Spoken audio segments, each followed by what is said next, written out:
বান্দা তোমারে আমি কি শাস্তি দেব তা ঠিক রেখেছি, তুমি কেমনে বাঁচবা তুমি ঠিক করো, তুমি ঠিক করো তুমি আমার আযাব থেকে কেমনে বাঁচবা।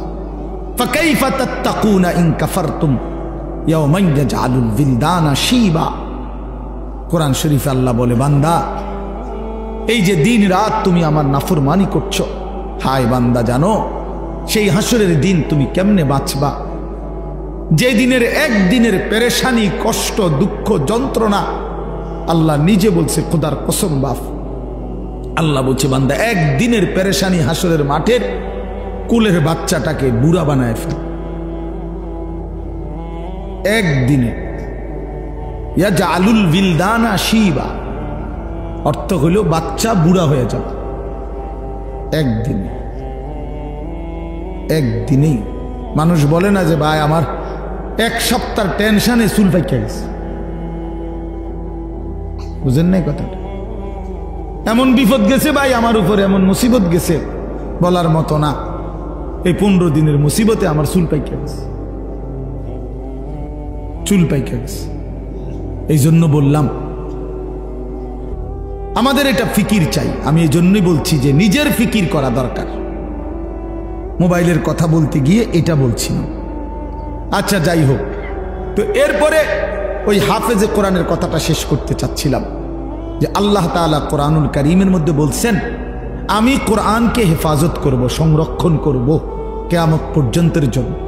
এখন আল্লাহকে যদি আমরা প্রশ্ন করি যে মালিক আপনি যে বলছেন কোরআন সংরক্ষণ করবেন হেফাজত করবেন, তো আমি আল্লাহ আমার বান্দাদের মধ্য থেকে এমন কিছু দিল এমন কিছু সিনা আমি নির্বাচিত করব যেই সিনাগুলোতে আমি আল্লাহ আমার কোরআন জমা রাখব। এগুলো আমার বাছাই, এগুলো আমার বাছাই। সুম্মা আওরাসনাল কিতাবাল্লাযীনা ইসতাফাইনা মিন ইবাদিনা। কোরআন শরীফের আল্লাহ বলেন আমার কোরআনের জন্য আমি আমার কোটি কোটি বান্দাদের মধ্য থেকে কিছু বান্দাদেরকে আমি আল্লাহ নিজে বাছাই করেছি। ইসতাফাইনা, ইসতাফাইনা অর্থ আমি বাছাই করেছি। এক দেশ, এক জাতি, এক গ্রাম, এক মহল্লা, এক অঞ্চল থেকে আমি আল্লাহ তাআলা প্রতিদিন প্রতি মুহূর্তে প্রতি যুগে আমি কিছু আমার বান্দা আলাদা সিলেক্ট করি, পছন্দ করে নেই, বাছাই করে নেই। যেই দিলগুলো আমি আল্লাহ নিজেই বাছাই করেছি এই দিলে আমি আমার কোরআন রাখব। এজন্য কোরআন শরীফে আছে মুমিনের দিলে, ইমানদারের দিলে কোরআন আল্লাহ জমা করে। হাফেজ সাহেব না, হাফেজ সাহেব হাফেজ বানায় না, আল্লাহ তাআলা বানায়। হাফেজ সাহেবের হাতে অনেক ছেলে ভাগ্যও যায়, তাতে ভাগ্য কা বলেন, ভাগ্য যায় না? তাইলে সব ছেলে তো হাফেজ হয় না। তো আল্লাহ তাআলা কোরআনুল কারীমে স্পষ্ট বলছেন ইন্না আলাইনা জামআহু ওয়া কুরআনা, নিশ্চয়ই অন্তরের মধ্যে কোরআন বসিয়ে দেওয়া, জামআহু মানে জমা করা, এবং ওয়া কুরআনাহু এবং সেটাকে তেলাওয়াত করা। এই কুরআনাহু মানে হলো পড়া, তেলাওয়াত করা এবং অন্তরে জমা করে দেওয়া, উভয়টাই আমি আল্লাহ নিজের দায়িত্বে নিলাম। এটা আমি নিলাম। নাহলে 8 বছরের বাচ্চা আল্লাহর কোরআন পড়তে পারা এটা চারটিখানি কথা না। 10 বছরের বাচ্চা 30 পারা আল্লাহর কোরআন টানা বলতে পারে, এ খামখেয়ালি কথা না। এটা আল্লাহ তাআলার ফয়সালা, আল্লাহ তাআলার তৌফিক, আল্লাহর বাছাই, আল্লাহর মনোনয়ন, আল্লাহর পছন্দ, আল্লাহর দয়া, কারাম, ইহসান, মেহেরবানি। খোদার কসম কায়নাতের সর্বশ্রেষ্ঠ পাওয়া। গোটা পৃথিবী যদি কেউ 1012 পায়, গোটা দুনিয়া, আর আল্লাহর কোরআন যদি কেউ 1 আয়াত পায় তো এটাই দামি, এটাই দাম। বাকি এটা বুঝবে সে, দিল আছে যার, আখেরাত চিনে যে। একই জিনিস সবাই কদর বুঝবে এমন কোনো জরুরি না, এমন কোনো জরুরি না, এমন কোনো জরুরি না। এজন্য বললাম প্রতিটা হাফেজে কোরআন আল্লাহর বাছাই। কার বাছাই বাপ? আর সেই মালিক আল্লাহ নিজেই হাসরের দিন যাকে তিনি বাছাই করে হাফেজ আলেম কোরআন পড়নেওয়ালা বানাইছেন, তারে হাসরের ময়দানে আল্লাহ নিজেই ডাক দিয়ে স্পেশালি বলবেন ইউকালু লিসাহিবিল কোরআন। আল্লাহ নবী সাল্লাল্লাহু আলাইহি সাল্লাম বলেন কিয়ামতের দিন আল্লাহ তাআলার পক্ষ থেকে হাফেজে কোরআন, কোরআন পড়নেওয়ালা, তাকে আল্লাহর পক্ষ থেকে বলা হবে ইকরা ওয়ারতাকি, আমার বান্দা তুমি আমার কালাম পড়ো আর জান্নাতের উপরে উঠতে থাকো। ওয়ারাত্তিল কামা কুনতা তুরাত্তিলু ফিদ দুনিয়া, আর বলবেন আমার বান্দা আস্তে আস্তে পড়ো, সুন্দর করে পড়ো, তাড়াহুড়া কইরো না, ধীরে ধীরে পড়ো। তোমার লিফট আমি আল্লাহ অন করে দিছি, তুমি মাঝখান দিয়ে কোনো সুইচ বাটন টিপো না, তুমি কোনো টিপ দিবা না সুইচ, এটা উঠতেছে রে লিফট, এটা এটার মতোই উঠবে, তুমি শুধু পড়তে থাকো আর তাড়াহুড়াও করো না, আস্তে আস্তে তার তিলের সাথে সুন্দরভাবে যত্ন নিয়ে মহব্বত দিয়ে তাজবিদ মাখরাজ সব বিশুদ্ধ উচ্চারণ ঠিক রেখে তুমি ধীরে ধীরে পড়তে থাকো। তোমার লিফট অন করা আছে, এটা উঠতেছে উঠতেছে উঠতেছে, তো থামবে কখন, থামবে কোথায়? ফাইন্না মানজিলাতাকা ইনদা আখিরি আয়াতিন তাকরাউহা, তোমার তেলাওয়াত যেখানে গিয়ে শেষ হবে তোমার লিফট স্বয়ংক্রিয়ভাবে সেখানেই থেমে যাবে। ওইটাই তোমার মঞ্জিল, ওইটাই তোমার ঘর, ওইটাই তোমার ফ্ল্যাট, ওইটাই তোমার বাসভবন।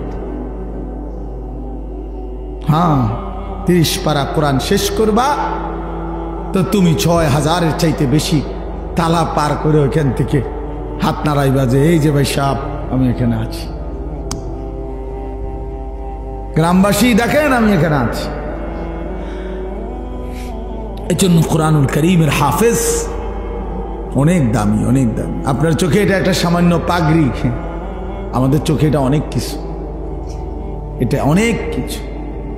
এটা 300 টাকার একটা পাগড়ি না, এটা অনেক বড় সম্মান, অনেক বড় এজাজ, অনেক বড় মর্যাদা। এটা আল্লাহর দান, যালিকা ফাদলুল্লাহ ইউতিহি মান ইয়াশা। আল্লাহ বলছেন এটা আল্লাহ তাআলার অনুগ্রহ, আর তিনি যাকে ইচ্ছে করেন এমন দয়া তিনি তাকে করেন, আল্লাহই করেন, আল্লাহই করেন। এজন্য স্বপ্ন দেখেন, কলিজা দিয়া ভাইবেন, আল্লাহর কাছে দোয়া করবেন যে আল্লাহ আমার সন্তান যেন হাফেজে কোরআন হয়, আমার সন্তানকে আপনি আপনার সেই পছন্দনীয় বান্দাদের অন্তর্ভুক্ত করেন, যাদের জন্য আপনি কোরআন দিবেন, যাদের সিনায় আপনি সিদ্ধান্ত নিছেন আমার ছেলেটাকে সেই দলভুক্ত করে দিয়েন। আমিন। আল্লাহ আমাদেরকে কবুল করে নেন, আমাদের প্রত্যেকের সন্তানকে আল্লাহ তাআলা কোরআন পড়নেওয়ালা বানিয়ে দেন। যেই বাচ্চাগুলো আপনাদেরকে জানাজার নামাজ দেখাইছে, আমাদের সারা বাংলাদেশে আলহামদুলিল্লাহ নুরানি পদ্ধতি এতটা জনপ্রিয়, এখন আমার তো দৃষ্টিতে এখন আর এগুলো কিচ্ছু দেখাইতে হয় না। আলহামদুলিল্লাহ এত বেশি মুসলমান চিনে এখন যে বাচ্চাকে দিন শিখাবে, তো নুরানি পদ্ধতির চাইতে বিকল্প, এর চাইতে সুন্দর চমৎকার কিছু আছে আমার জানা নেই, আর এর চাইতে সুন্দর কিছু জানা নেই। এমন চমৎকার, এমন নিখুঁত উপস্থাপনা আর কোনোখানে নাই, কোনোখানে নাই। একটা একটা করে 3টা চাদর, কোনটা বিছাইলাম, কোনটা আগে দিলাম, কোনটা বামেরটা আগে ডানেরটা পরে, 3টা বান দিলাম, প্রথম বান মাথায়, এইভাবে নিখুঁত উপস্থাপনা এবং নিখুঁত চমৎকার সুন্দর বলা।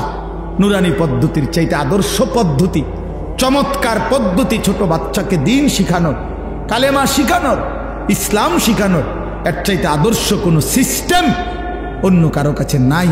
আলহামদুলিল্লাহ।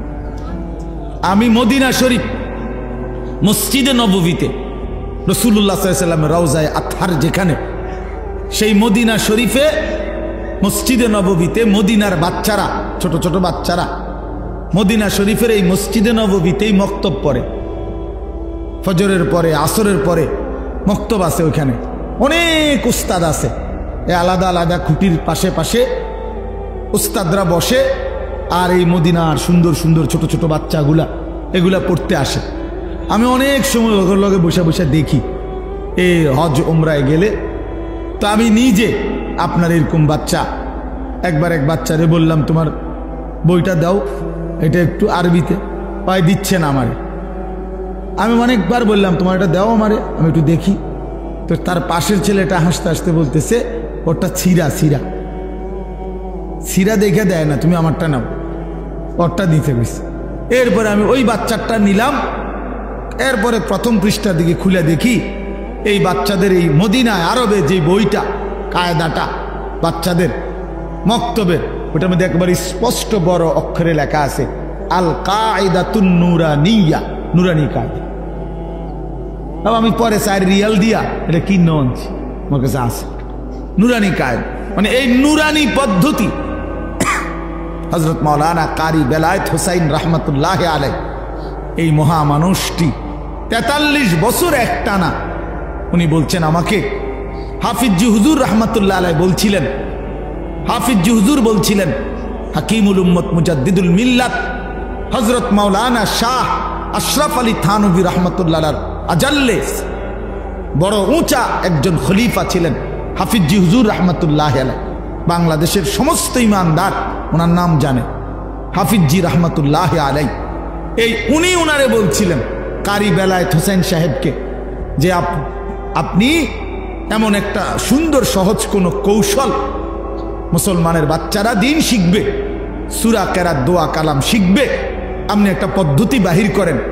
উনি 43 বছর একটানা ওই নুরানির বই, বাচ্চাদের যে বই পড়ায়, আপনি বইয়ের শুরুতে ভূমিকাতে এটা লেখা আছে। উনি বলছেন আমার 43 বছরের সাধনার ফসল এই নুরানি পদ্ধতি। এই সুরে সুরে বলা, এই টাইনা টাইনা বলা, এই কোনটার পরে কোনটা সিরিয়ালে বলা, 2 রাকাত নামাজে 60টি মাসআলা, এই এমনি এমনি এক সুন্দর তালে তালে কর। অজু ভঙ্গের কারণ এতটি, নামাজ ভঙ্গের কারণ এইটা। আমার মাদ্রাসা তো দেখ বাচ্চা ওই যে হুজুরে যে পড়বার সময় এমনি একটু ডুলছে, ও বাচ্চা ওই ঘড়িটা কইবার সময় ডোলে। আরে তো ডোলো কা, ওই যে ওস্তাদ যে এমনি ডুলছে হেতে এই ডুলাটাও ঠিক রাখছে, এমন নিখুঁত, এমন চমৎকার। এই জন্য আমি এইটাও আপনাদেরকে বললাম, নুরানি পদ্ধতি আল্লাহ তাআলার কাছে একটা মকবুল পদ্ধতি। আলহামদুলিল্লাহ আপনাদের বাচ্চাদেরকে আপনারা কোরআন শিখাবেন, দিন শিখাবেন। ছোট্টবেলার এই 3 বছরের নুরানি আমার শায়েখ আল্লামা মুফতি মুশতাকুন নবী সাহেব বলে এই 3টা টিকা 3 বছরে, মানে নুরানির 3টা টিকা দিয়া দিয়েন, মৃত্যু পর্যন্ত আল্লাহকে ভুলবে না, সেজদা ভুলবে না, নামাজ ভুলবে না, সূরা কেরাত আর অশুদ্ধ হবে না, শুদ্ধ হবে। আমার ছোট্ট এই জীবনে রাগ করেন না, আমার জীবনে আমরাও শত শত জানাজা আমরাও দেখছি, পড়তে গেছি, পড়তে যাই। বহুত মাতবর আইয়া জানাজার টাইমের আগের থেকে রেডি হইয়া থাকে, মাইকটাকে দূর বক্তব্য দিব হ্যাঁ 1 মিনিট 1.5 মিনিট। হ্যাঁ আগের ওয়াক্ত নামাজ পড়ছে কিনা ফরজ সন্দেহ আছে, কিন্তু জানাজার সামনে আগে একবারে রেডি, মানে কুদুর বক্তৃতা দিব এখানে। আপনার এই বক্তৃতা দিতে গিয়ে কুল্লু নাফসিন যায়িকাতুল মাউত, এই বাচ্চা যে পড়লো এইটা অনেকেই পড়ে, মানে এটা কয় আর কি, কইবার সময় যে ডক এটার উচ্চারণ, হ্যাঁ আমি প্রায় আমার সাথে কেউ লোকে হাসি, আমি দেখছো চান্দুর নামাজের কি দশা বুঝাইতো যায়। হ্যাঁ তাই না, যে নামাজ পড়ে সূরা কেরাত যে কিচ্ছু হয় না, এ তো কুল্লু নাফসিন হুন্নাই বুঝা গেছে। আর কি তা আর কি, আপনার তো এইটা যে ডকের, আপনার তাব্বাতিয়াতা তো এরুমই, আপনার আত্মাহিয়াত তো মানে শতভাগ অশুদ্ধ, শতভাগ অশুদ্ধ। বদনসিব বেটা ওই মুসলমান, দুর্ভাগা বেটা, মন্দ কপাল, অভিশপ্ত জীবন মুসলমান। 60 বছরে, 50 বছরে, 40 বছরে এত বড় আসমান ও জমিন আল্লাহর ভোগ কইরা, এত বড় দুনিয়া ভোগ করে আল্লাহর দেওয়া কোরআন 4টা সূরা 5টা সূরা শুদ্ধ করে পড়তে পারে না, আত্তাহিয়াতুটাও পড়তে পারে না, দোয়ায়ে কুনুতটাও শুদ্ধ উচ্চারণ করতে পারে না। এই জিন্দেগি বদনসিব বেটা, দুর্ভাগা বেটা, দুর্ভাগা বেটা এটা বেটা। এই জিন্দেগি বাতের থালা ছাড়া আর কিচ্ছু না বেটা।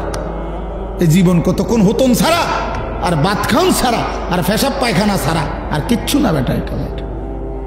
কিসের মুসলমান তুমি বেটা, কিসের মুসলমান তুমি? হ্যাঁ 30 বছরও তোমার কলিজার মধ্যে এটা আসে নাই যে আমার আল্লাহর কোরআন শুদ্ধ করা দরকার? কি ডকের মুসলমান এটা? 60 বছরের বুড়া হয়ে গেছে, আজও কোনোদিন কলিজার ভিতরে আসে নাই আল্লাহর কোরআন শুদ্ধ করা উচিত। বইয়া বইয়া সাদওয়ানে শুধু গপ মারে আর হুজুরদের বদনাম করে। অমুক হুজুরের আকিদা বালা না, অমুক হুজুরের আকিদারে কামড়াইছে। আমনের আকিদা একবারে সাদওয়ানে বাইয়া বাইয়া পড়তে আছে একদম আমনের আকিদা। বইয়া বইয়া বিড়ি খায় আর এনে গপ মারে বইয়া বইয়া, আর বেডির নাচ দেখে, টেলিভিশন দেখে, আর হুজুর ঠিক করে অমুক হুজুরের আকিদা বালা না, তাইনের আকিদা বালা। বিড়ি খান না, এটা কোন আকিদা?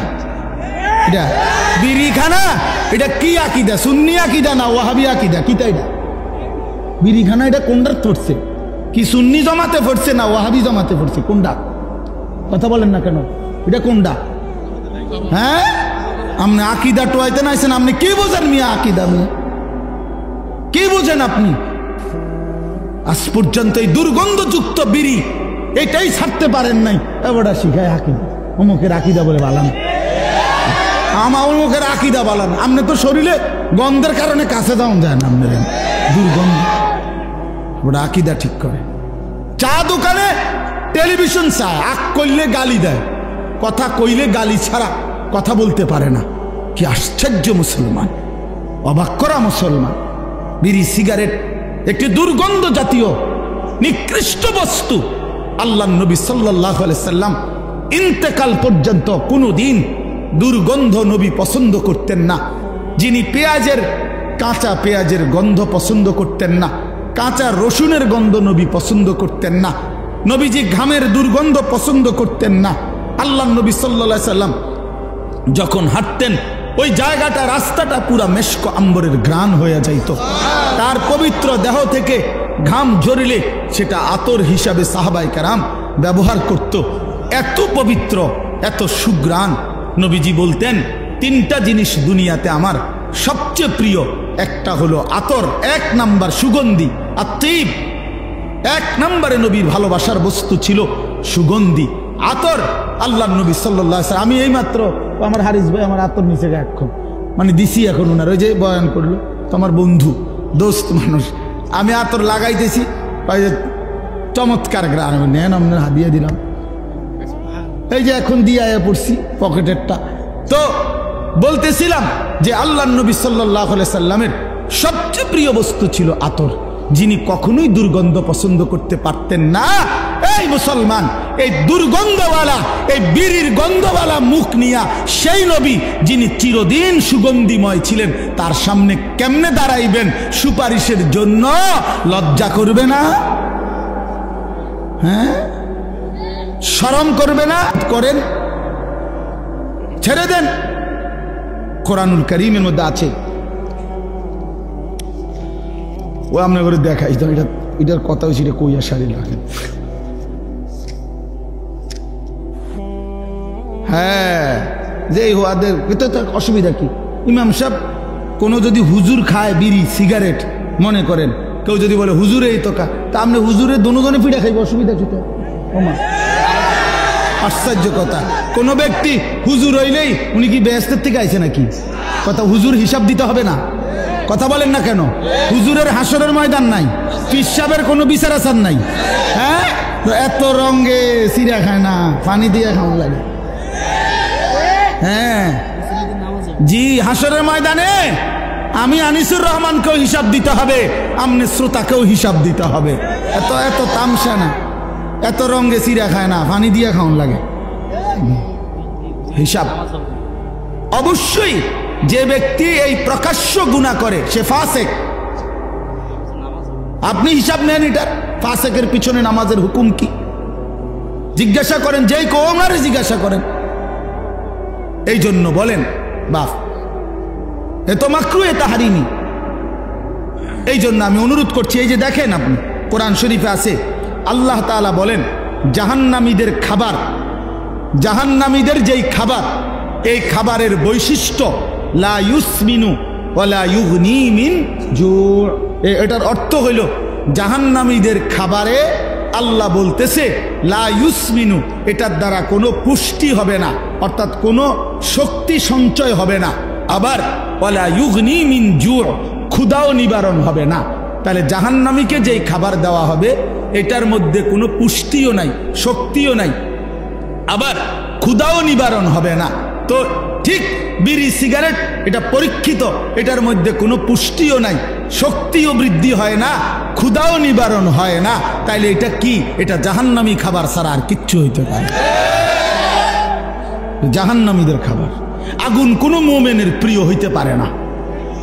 যে কবর চিনে, আখিরাত চিনে মিয়া, যে আল্লাহ রসুলের সামনে দাঁড়াইবে এটা বুঝে, সে আগুন নাকি দিয়া মুখি দিয়া আগুন বাহির করা এটা কোনো ইমানদারের প্রিয় হইতে পারে না মিয়া। আপনি এটা খানা, আগুন কোনো খানা মিয়া? কথা বলেন না কেন? আগুন খানা, তা আগুন এটা কিতা? এটা 7 আপ তো এটা কিতা? এটা তো কোনো পানিও না। এটা কি আইটেম? একটা কিছু তো হইব, হয় এটা খানা হইব, না এটা ফানি হইব। এটা তো ফানিও না, খানাও না, তো এটা কিতা? এটা কি? এটা ছি ছি ছি, লজ্জা থাকা উচিত, হায়া থাকা উচিত। আর নয়তো আপনাদের কাছে কোনো যুক্তি থাকলে বলেন যে এটা হুজুর খানাও না, এটা পানিও, এইটাও না, এটাই একটা, তো এটা কিতা? বলে না কিতাও না, এটা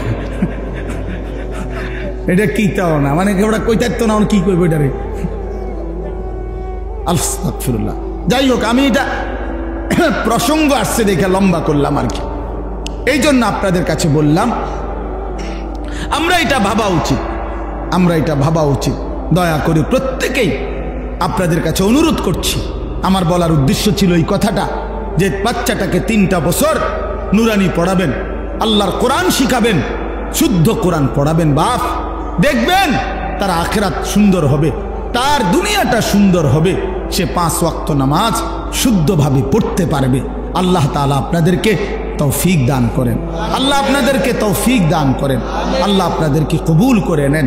আপনাদের এই মাদ্রাসা, আমার প্রিয় ভাই মাওলানা মুকাম্মেল ভাই, আমার সাথী, আমার বন্ধু মানুষ, আমরা দিন রাত দাওয়াত ও তাবলীগের কাজে, অথবা আমাদের কওমি মাদ্রাসা সংগঠন আছে পুরা বুড়িচং উপজেলা ব্যাপী, আমাদের এই সংগঠনের সব কাজে কর্মে আমরা একসাথে থাকি, চলি। এই জন্য এই মাহফিল, আজকে আমার মাদ্রাসার মাহফিল ছিল, সারা দিন আমার মাদ্রাসায় আমার ব্যস্ততা ছিল। একেবারে সকাল ফজরের পর থেকে নিয়ে এখানে আসা পর্যন্ত আমি টানা কাজ করছি মাদ্রাসায়। একবার মহিলাদের মজলিস হয়েছে সকাল 10টা থেকে আপনার 4:30 আসর পর্যন্ত, কিশোর যুবকদের জন্য ইসলাহি মজলিস হয়েছে। প্রায় 600-র মতো একদম এন্ট্রিভুক্ত, 600-র মতো 30 বছরের নিচে ছেলে আজকে আমাদের এই মজলিসে বয়ানে ছিল আমাদের মাদ্রাসায়। আসরের পর থেকে আবার বয়স্কদের মজলিস হয়েছে, ওইখানে আমি প্রায় 9টা পর্যন্ত বয়ান করে এরপরে এশার নামাজ পড়ে এখানে আসছি। তো উদ্দেশ্য হইল মূলত ভালোবাসার টানে আসা। মাঝখানে একবার আসতে পারি নাই, অনেক এটা নিয়ে মুকাম্মেল বাইরে জবাবদিহি করতে হয়েছে, বহুত কিছু আপনার।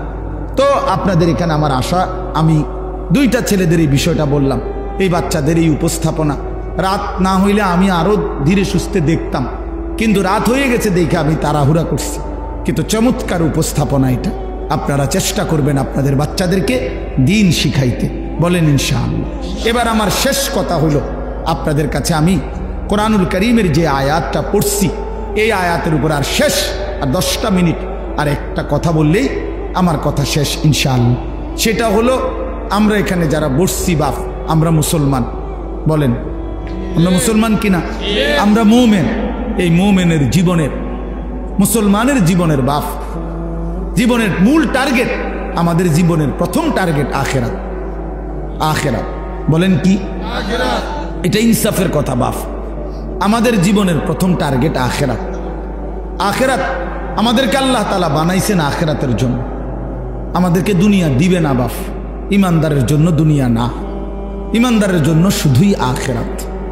আল্লাহ তাআলা বলছে, বান্দা দুনিয়া আমি তোমাদেরকে যৎসামান্য যাই দিচ্ছি চলনসই, তবে আমি না আখিরাতে অনন্তকালের জান্নাত পুরাটা তোমাদেরকে দিয়ে দেব। কোন কাফের বেঈমান, কোন মুশরিক, কোন নাস্তিক মুরতাদ, কোন বেঈমান, কোন হিন্দু, বৌদ্ধ, ইহুদি, খ্রিস্টান, কোন মুরতাদ নাস্তিক মৃত্যুর পরে আখিরাতের অনন্ত জীবনে এক ঢোক পানিও মিলবে না, এক লোকমা খাবারও মিলবে না। আখিরাত অনন্তকালের জান্নাত শুধুই তোমাদের জন্য। উইদ্দাত লিল মুত্তাকিন, আল্লাহ তাআলা বলছে জান্নাত বানানোই হয়েছে মুত্তাকিদের জন্য। আ'দাদতু লিইবাদিয়াস সালিহিন, আল্লাহ বলেন আমার নেককার বান্দাদের জন্যই আমি আল্লাহ জান্নাত বানিয়েছি।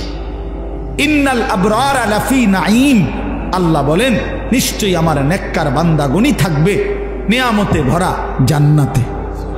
ইন্নাল মুত্তাকিনা ফি জান্নাতিন ওয়া উয়ুন, আল্লাহ বলে নিশ্চয়ই আমার মুত্তাকি বান্দারা তারা জান্নাতের মধ্যেই থাকবে, ঝর্ণা ধারা বেষ্টিত থাকবে, ঝর্ণা বেষ্টিত থাকবে।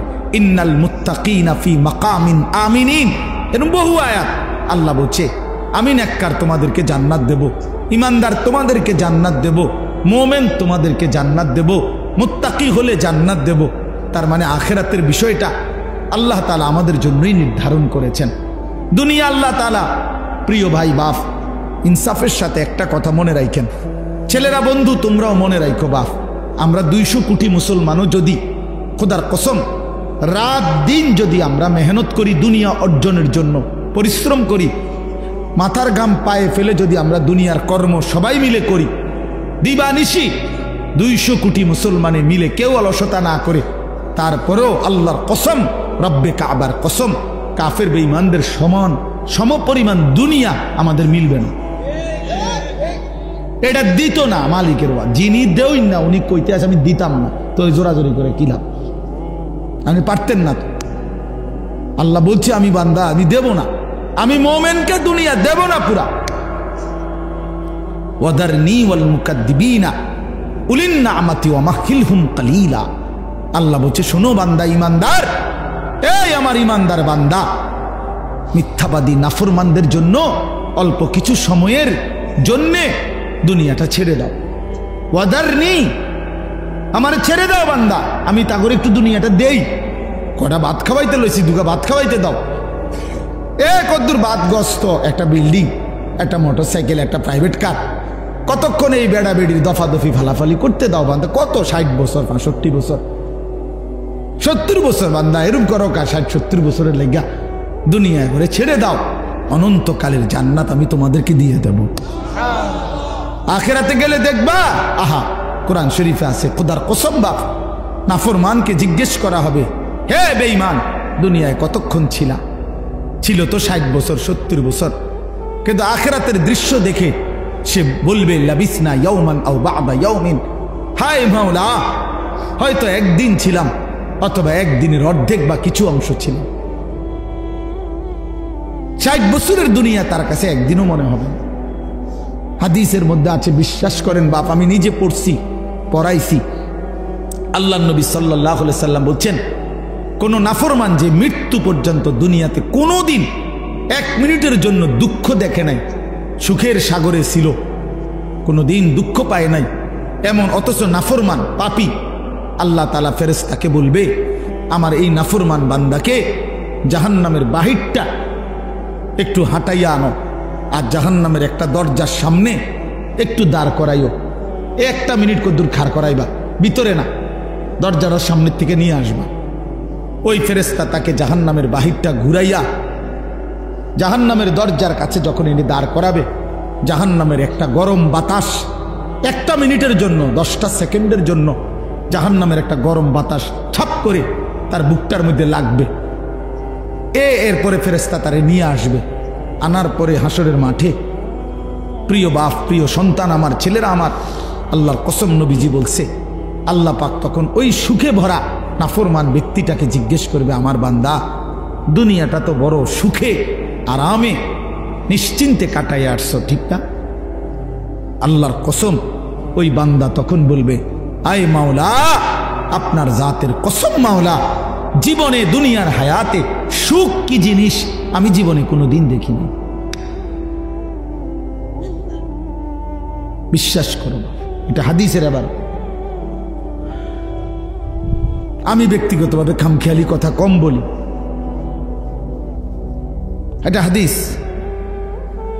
অর্থাৎ জাহান্নামের 10 সেকেন্ডের ওই দরজার মুখের একটু গরম বাতাস তার 60 বছরের 70 বছরের সুখ 1 মিনিটে 1 সেকেন্ডে 10 সেকেন্ডে ভুলায় গেছে, সব ভুলে গেছে। আল্লাহ তাআলা ফেরেশতাকে আবার বলবে একজন ইমানদার বান্দাকে দিয়ে, যে বান্দা জীবনে কোনোদিন মৃত্যু পর্যন্ত সুখ পায় নাই, দুনিয়া কষ্টে কষ্টে জীবন কাটাইছে কিন্তু আল্লাহকে ছাড়ে নাই, আল্লাহর বন্দিগি ছাড়ে নাই, অভাবের সংসারে, দুঃখ কষ্ট যন্ত্রণার সংসারে নামাজ ত্যাগ করে নাই, আল্লাহকে নারাজ করে নাই, পাক বলবে ফেরেশতা আমার এই ইমানদার বান্দাকে জান্নাতের চারদিকে একটু হাঁটাইয়া আনো, আর লাস্টে একটু দরজার মুখে দাঁড় করাইয়া আনবা। এই বান্দাকে সারা জান্নাতের চারদিকে ঘুরাইয়া দরজার সামনে যখন আনবে তো 10 সেকেন্ডে জান্নাতের একটা আরামদায়ক বাতাস তার বুকে আইসা লাগবে। এরপরে তাকে আল্লাহর সামনে আনা হবে। মহান আল্লাহ পাক রব্বুল আলামিন সেই বান্দাকে বলবে, আমার বান্দা দুনিয়ার জীবনটা আমার মুমিন বান্দা বড় কষ্ট করে আসছো বান্দা, কত সুদের টাকা ঘুষের টাকা, কত হারাম টাকার সুযোগ ছিল, কামাই করো নাই, চারপাশের ঘরে সব মানুষ টেলিভিশন দেখছে, নাচ গান দেখছে, এই চারদিকের টেলিভিশনে ভরা মহল্লার মাঝখানে তুমি একটা ছোট্ট ঘরে তোমার স্ত্রী সন্তান নিয়ে কষ্ট করেই পড়েছিলা, ছেলেটাকে টাইনা ধরছো, মেয়েটাকে ফিরাইছো, ছোট বাচ্চাটাকেও কোনোদিন টেলিভিশন নাচ গান হারামের মধ্যে ঢুকতে দেই নাকি। আমি একবার দাউদকান্দি এক মাহফিলে গেছিলাম, এক ইমাম সাহেব মসজিদের বয়স্ক মানুষ, উনি আমারে জড়ায়া ধরে কাঁদছিল, আমার মনে আছে। উনি বলছিল হুজুর, কানতে কানতে বলছিল হুজুর আমি 28 বছরের জীবনে ইমামতির, আজ 28 বছর এই মসজিদে ইমামতি করি, আমার জীবনের কত স্বপ্ন, কত আশা, বাচ্চাদের কত আবদার, বউ বাচ্চার কত চাওয়া পাওয়া, কিছুই পূরণ করতে পারি নাই হুজুর। অল্প কয়টা টাকা বেতন পাই, টানা হেসরা করে জিন্দিগিটা কাটাইছি হুজুর। বাকি হুজুর আপনারে মহব্বত করি, আপনার কাছে আমি জানতে চাই আমার এই কষ্টের বিনিময়ে আমি আখিরাতে পাবো কিনা। আমি কি বলবো, আমিও কাঁদছি তখন। হায় হুজুর কি বললেন, চোখটা বন্ধ হলে দেখবেন আপনি আখিরাতে বাদশাহ। ইনশাআল্লাহ আমি বললাম আপনি দেখবেন আপনি বাদশাহ, আপনি বাদশাহ। যারা আপনার এই দুনিয়াতে মূল্যায়ন করে নাই সেদিন তারা আফসুস করবে, আফসুস করবে। তো এই জন্য বললাম আল্লাহ তাআলা ওই ইমানদার বান্দাকে বলবে, আমার বান্দা দুঃখে ভরা জীবনটা কাটাই আসছো, ঠিক না? খুব কষ্ট পাইছো আমার বান্দা দুনিয়াটা, কিন্তু আল্লাহর কসম শুনেন, নবীজি বলছে ওই ইমানদার বান্দা সে তখন আল্লাহ পাককে বলবে, আয় মাওলা, আল্লাহর কসম মাওলা, জীবনে হায়াতে দুনিয়ার জীবনে দুঃখ কি জিনিস আমি কোনোদিন দেখি নাই। প্রিয় বন্ধু, 10 সেকেন্ডের জান্নাতের আরাম বাতাস তার 70 বছরের দুঃখ ভুলাই দিছে। আর ওই নাফরমানকে 70 বছরের সুখ জাহান্নামের 10 সেকেন্ডের গরম বাতাস ভুলাই দিছে। এর নাম আখিরাত। আপনি এটারে খামখেয়ালি মনে করেন না, ছেলেরা তোমরা খামখেয়ালি মনে করো, এটা রূপকথা না। কোরআন শরীফের এই কথাগুলো গল্প, কথা বলেন না, এগুলো রাসূলুল্লাহ সাল্লাল্লাহু আলাইহি ওয়াসাল্লামের এই কথাগুলো গল্প, কিচ্ছা। তো এগুলো যদি অযৌক্তিক হইতো, অবাস্তব হইতো, তো তোমরা যদি বুঝছো যেটা অযৌক্তিক, অপ্রয়োজনীয়, তা আমরা বুঝতে পারতাম না, আমরা ভাত খাই নাই। কথা বলেন, তুমি জেনারেল লাইনে পড়ালেখা করছো, তুমি বেশি পড়ছো, আমরাও তো পড়ছি বেটা, আমরাও তো পড়ছি, আমরাও তো জেনারেল লাইনে পড়ালেখা করছি বেটা। আমি তো কুমিল্লা ভিক্টোরিয়া কলেজ থেকে মাস্টার্স পাস করছি, এসএসসি দাখিলে বিজ্ঞান বিভাগ থেকে, সায়েন্স থেকে তো 1998 ইংরেজিতে সমগ্র বাংলাদেশে সর্বশ্রেষ্ঠ নাম্বার পেয়ে ফার্স্ট স্ট্যান্ড করছি, 1 নাম্বার সারা বাংলাদেশে। সার্টিফিকেট দেখবেন, চলেন সাবের বাজার আই ফাড়াম, ওরা তো মোকাম্মেল বের কাছে ফাড়াম, ফটোস্টেট করে ফাড়াম, আপনি চেক দিবেন, সার্টিফিকেট আসেনি। কয়টা সার্টিফিকেট লাগবে বেটা, ইডি দিয়া তো ভরে রয়েছে সার্টিফিকেট, সার্টিফিকেট ভাত খাইবার তো টাইম নেই, সার্টিফিকেট সামু করতে দৌড়াইতে দৌড়াইতে তো জান শেষ। তা বলতে চাইলাম প্রিয় বন্ধু, জেনারেল পড়ালেখা, সায়েন্স বিজ্ঞান পড়ালেখা তো আমরাও করছি ভাইয়া। তুমি কি বুঝা আল্লাহরে ছেড়ে দিলা? আমার দুঃখটা এটা, আমি কেমনে বললে বুঝবে ছেলেরা? আমি মাঝে মধ্যে মালিকের কাছেও বলি, আল্লাহ আপনি আমার জবানে বরকত দেন, আমি কি কইলে হেঁটে বুঝবো এটা, যে আরে কি তারে কষ্ট, একটা ওয়াক্ত নামাজ পড়স না, 365 দিনে খোদার একটা বছরে কোনোদিন মুসলমানের বাচ্চা তুমি ফজরের নামাজ কোনোদিন পড়লি না। আরে তুই মানুষের বাচ্চা হইলি কেমনে, মুসলমানের বাচ্চা হইলি কেমনে? এই তুই মানুষের বাচ্চা না, তুই মুসলমানের বাচ্চা না, তুই কোনো মানুষের বাচ্চা না বেটা, তুই কোনো মুসলমানের বাচ্চা না বেটা। যা বেটা, এত অসভ্য মুসলমানের বাচ্চা হইতে পারে না। মুসলমানের ঘরে জন্ম নিয়া এক মুসলমান মার 2টা বছর দুধ পান করা মুসলমানের সন্তান এত বড় গাদ্দার হইতে পারে না। এটা কোনো মানুষের বাচ্চা না, এটা কোনো আইটেমের মধ্যেই পড়ে না। এটা হাইওয়ান জানোয়ার ছাড়া, চতুষ্প জন্তু ছাড়া আর কিচ্ছু হইতে পারে না। এই জীবন কুকুর বিড়ালের জীবন হইতে পারে, মানুষের জীবন না। যদি বলেন হুজুর এত বড় কথা কইলেন, এত বড় কথা কইলাম, তোমার সহ্য হয়নি? সহ্য হয়নি তোমার আল্লাহ কোরআনে বলছে। এবার শুনবানি কোরআন শরীফ থেকে, কোরআনুল কারীমের মধ্যে আছে সূরা আরাফের মধ্যে আল্লাহ তাআলা স্পষ্টভাবে বলছেন, কোরআনুল কারীমের মধ্যে ওয়াত্তাবা হাওয়াহু ফামাসালুহু কামাসালিল কালব। আল্লাহ তাআলা বলছে মনের ইচ্ছা মতো যে চলে। আল্লাহ মাফ করে দেন। হাফেজ সাহেব কেউ নাই এখানে? এটা বাইর করেন। আমি তো হাফেজ সাহেব না। সূরা আরাফের মধ্যে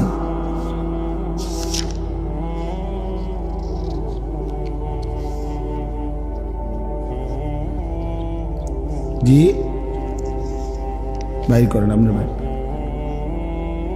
فأتبعه الشيطان واتبع هواه فمثله كمثل الكلب إن تحمل عليه يلهث أو تتركه يلهث। এই আয়াতটা আচ্ছা বাইর করুন, আপনি তরজমা শুনেন। অর্থাৎ আল্লাহ তাআলা বলেন যে তার মনের ইচ্ছা মতো চলে। ছেলেরা বাবা শুনো, আল্লাহ তাআলা বলছে যে তার মনের ইচ্ছা মতো চলে। আল্লাহ বলছে ফামাসালুহু কামাসালিল কালব, তার উদাহরণ কুত্তার মতো। বিশ্বাস করো বাপ, ফামাসালুহু কামাসালিল কালব, কালবুন অর্থ কুত্তা। বলেন কি কুকুর কিনা বলেন? ফামাসালুহু কামাসালিল কালব, তার উদাহরণ কুকুরের মতো। তাহলে এই জীবন কুকুরের জীবন, যে জীবনে সেজদা নাই, যে জীবনে আল্লাহর গোলামি নাই, যে জীবনে হালাল হারামের কোনো পার্থক্য নাই, এটা কুকুরের জীবন বেটা। এই সুদখোর মনে রাখো, জিন্দেগির পরিচয় শোনো, হারামখোর শোনো, তোমাদের পরিচয় তোমরা মিলাইয়া নিও। এই জীবন জানোয়ারের জীবন, যে জীবনে হালাল হারামের কোনো পার্থক্য নাই। কুকুরের কাছে না, স্বাভাবিক খানারও পায়খানা, 2টার মাঝে কোনো তফাৎ নাই। ইমানদারের জন্য হালাল হারামের তফাৎ থাকবে না কেন? কথা বলেন না কেন? বলেন বলেন। একজন ইমানদার, তার জন্য হালাল হারামের পার্থক্য থাকা উচিত না? তো আল্লাহ আমাদেরকে বুঝ দান করেন। এই যে কই মাশাআল্লাহ, ওয়ালাউ শি'না লারাফা'নাহু বিহা ওয়ালাকিন্নাহু আখলাদা ইলাল আরদি ওয়াত্তাবা'a হাওয়াহু ফামাসালুহু কামাসালিল কালব ইন তাহমিল আলাইহি ইয়ালহাস আও তাতরুকহু ইয়ালহাস। আল্লাহ বলেন কুকুরের স্বভাব, যদি তাকে দৌড়ানি দেয় তাইলেও সে জিহ্বা লম্বা করে হাঁফায়, এমন করে। দেখছেন না কখনো কুকুর দৌড়তে দৌড়তেও কি করে? জিহ্বা লম্বা করে হাঁফায়। আও তাতরুকহু, আবার যদি তারে ছেড়ে দেন, খারাপ থাইকেও দাঁড়ানো থাইকেও ইয়ালহাস, জিহ্বা লম্বা করে এমন করে হাঁফায়। এটা কুকুরের স্বভাব। মানে কি? দৌড়ানি দিলে না, তোমার দৌড়াইছে দেখে তুমি জিহ্বা লম্বা করলা, অন্ত তোমার দাঁড় করাই রাখছে, অন্ত দাঁড়াইয়া রইছো, অনকা জিহ্বা লম্বা করো। এমন সমস্যা কি? এখন তো তুমি এত জোরে হাঁফাইবার কথা না। এটার অর্থ হইল পাইলেও অতৃপ্ত, না পাইলেও কি অতৃপ্ত। অতৃপ্ত অতৃপ্ত এই নাফরমান এমন। আপনি একটা ছেলেকে বলেন যে বাবা সারা রাত তো উলঙ্গ ছবি দেখলা, এখন থামো, চিনি কও, আর চাইবানি, ছাড়ো, এবার ছাড়ো, এবার থামো, না হে আরো দেখবো। আপনি একজন সুদখোরকে বলেন আপনি তো সুদ খাইলেন আজকে 3 বছর 10 বছর, এবার থামেন, এবার থামেন, আর লাগবে নি, বলবে ওমা কি কোন হবে শুরু। ঠিক কিনা বলেন না কেন? পেলেও অতৃপ্ত, না পেলেও কি অতৃপ্ত।